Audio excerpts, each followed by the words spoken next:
හොඳයි. අපි අද මේ ලෑස්ති වෙන්නේ ගෙදරදී හම්බෙන ද්‍රාවණ තුනක් වෙන් කරන්න. මොනවද මේ ද්‍රාවණ තුන කියලා අපි බලමු. සෝබාදහමේ හම්බෙන ඔයාලා දැකලා තියෙනවද පොකුරු අදමල්? පොකුරු අදමල් ටිකක් හොඳට කොටලා තම්බලා ගත්තු ද්‍රාවණයක් තමයි මේ තියෙන්නේ. පොකුරු අදමල් ඉෂ. අපි මේවා සෝබාදහමේදී භාවිතා කරන්නේ දර්ශකයක් හැටියට. දර්ශකයක් කියන්නේ අම්ල භෂ්ම වෙන් කරන්නේ. එහෙනම් අපි බලමු දෙනවා.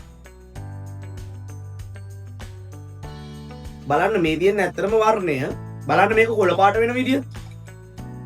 කවුද මේ? අපේ සීයලා විට ගන්න හුණු භෂ්මයක්.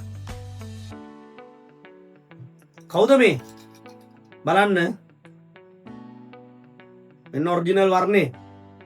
බලන්න මේකේ වර්ණ විපර්යාසය ඒක රතු වෙලා තියෙනවා. ඒ අපේ අම්මලා කෑමු යද්දී අමුල් රසය ලබා ගන්න විනාකිරි.